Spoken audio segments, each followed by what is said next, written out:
Good morning student. आज हम बात कर रहे हैं वैदिक काल। और वैदिक काल में ही जो पूर्व वैदिक काल यानी ऋग्वैदिक काल की बात कर रहे हैं, जिसका समय 1500 से 1000 ईसा माना गया है। इससे पहले अपन ने बात की थी उनका जो वैदिक काल के लोग थे उनकी मूल स्थान क्या था। इतिहासकारों के इसमें अनेक मतभेद हैं। आज हम बात कर रहे हैं उनका भौगोलिक विस्तार की। ऋग्वैदिक काल में लोगों का जो भौगोलिक विस्तार था इस संस्कृति का, हिमालय के मंजू पर्वत से लेकर अफगानिस्तान तक, अफगानिस्तान उसके अलावा पाकिस्तान, वर्तमान में पंजाब, हरियाणा, उत्तर पूर्वी राजस्थान, पश्चिमोत्तर उत्तर प्रदेश इसमें शामिल थे। यानी इसका भौगोलिक जो विस्तार था वह एक निश्चित क्षेत्र में था, जिसमें अफगानिस्तान का क्षेत्र ले सकते हैं, पाकिस्तान का, वर्तमान भारत में पंजाब, हरियाणा, उत्तर पूर्वी राजस्थान और पश्चिम उत्तर प्रदेश शामिल है। इस क्षेत्र में उत्तर पूर्व वैदिक कालीन संस्कृति का विस्तार हुआ था। वहाँ पे सभ्यता संस्कृति पुष्पित पल्वित हुई थी इन लोगों का, वहीं पे निवास था। इससे आगे इनके बारे में कहीं उल्लेख नहीं मिलता। यानी पूर्व वैदिक काल का विस्तार पश्चिम में देखें, अंतिम छोर देखें तो पश्चिम उत्तर प्रदेश है, और पूर्व उधर इस क्षेत्र का देखें अफगानिस्तान की तरफ देखें तो मंजू पर्वत से लेकर अफगानिस्तान वाला क्षेत्र देखने को मिलता है, और पर इधर उत्तर प्रदेश का पश्चिमी भाग देखने को मिल सकता है। और दक्षिण में देखें तो उत्तर पूर्वी राजस्थान और उत्तर में हिमालय पर्वतमाला देखने को मिलती है।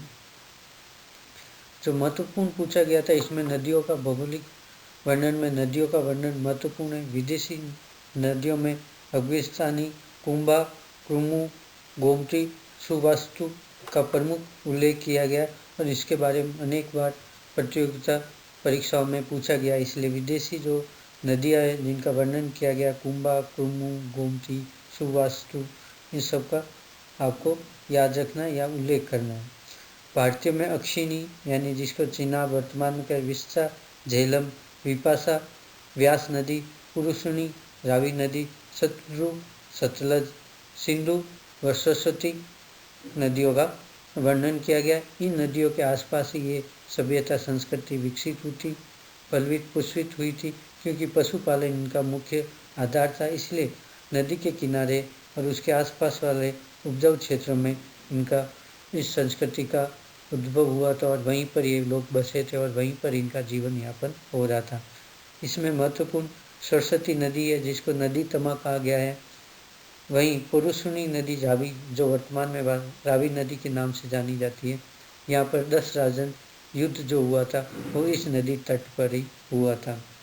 चिनाब जिसको अक्षिणी का, विस्ता, झेलम, विपाशा, व्यास नदी को कहा गया, शत्रु, सतलज नदी को कहा गया। इस प्रकार ये 7 नदियों का क्षेत्र था जहाँ पर ये संस्कृति पल्वित पुष्पित हुई। ये महत्वपूर्ण है, नदियों के नाम याद रखना, और इनका भौगोलिक विस्तार महत्वपूर्ण है, जिसको मैप के माध्यम से आपको बताया गया, और ये आपको मैप के माध्यम से ही याद रखना है, जिससे आसानी से याद रहेगा और उसके बारे में अपन वर्णन भी कर सकते हैं। दूसरा इसका प्रमुख था पूर्व वैदिक काल में राजनीतिक संगठन, या फिर कहें वैदिक कालीन राजनीतिक जीवन क्या था। सबसे छोटी इकाई कुल था, कुल जिसको यानी परिवार कहते हैं। परिवार के बाद में जो उससे बड़ी इकाई ग्राम था, ग्राम से बड़ी इकाई विश्व, और विश्व से इकाई बड़ी जन, और जन से बड़ा राष्ट्र प्रमुख था। ये एक विस्तार का राजनीतिक संगठन का एक क्रम था। सबसे छोटी से छोटी इकाई जो था वह परिवार था। परिवार संयुक्त होता था और बड़ा परिवार होता था जिसको कुल कहा गया। कुल से जो बहुत सारे कुल मिलकर एक ग्राम का निर्माण करते थे, और बहुत सारे ग्राम मिलकर विश्व का निर्माण करते थे, और बहुत सारे विश्व मिलकर जन का निर्माण करते थे, और बहुत सारे जन मिलकर राष्ट्र का निर्माण करते थे। कुल का जो प्रमुख होता था उसे कुलुप कहा जाता था।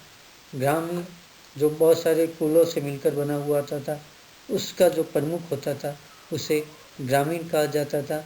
विश्व का जो प्रमुख होता था, जो अनेक ग्रामों को मिलाकर बनाया जाता, उसका प्रमुख विषपति होता था। और अनेक विषयों को मिलाकर जो जन बनता था, उसका जो प्रमुख होता था उसे जनपति कहा जाता। और राष्ट्र का जो प्रमुख होता है उसे राष्ट्र या राजा कहा जाता था, या उसे राजन कहा जाता। राजा को गोप्ता जनस्य पूरा भेदा कहा गया है। आरंभ में राजा केवल कबीले का प्रमुख होता था, जो युद्ध का नेतृत्व करने वाला होता था। इसके अलावा उसका कोई महत्वपूर्ण रोल नहीं था, यानी कबीले का प्रमुख होता था, साथ में वह युद्ध का नेतृत्व करने वाला होता था, जिससे लोगों की रक्षा करने के कारण वो लोगों की युद्ध करता था और लोगों की रक्षा करता था।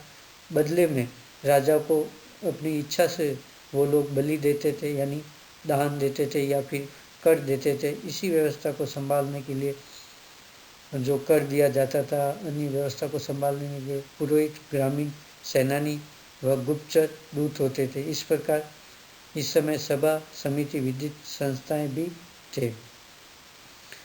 वास्तव में देखें तो राजा का कार्य केवल कबीले का प्रमुख के रूप में था और युद्ध का नेतृत्व करना, जिससे आम जनता की रक्षा करना, और उसके बदले में वह किसी से कर लेता नहीं था, बल्कि लोग उसको अपनी इच्छा से सुरक्षा के बदले में देते थे। Thank you all of you.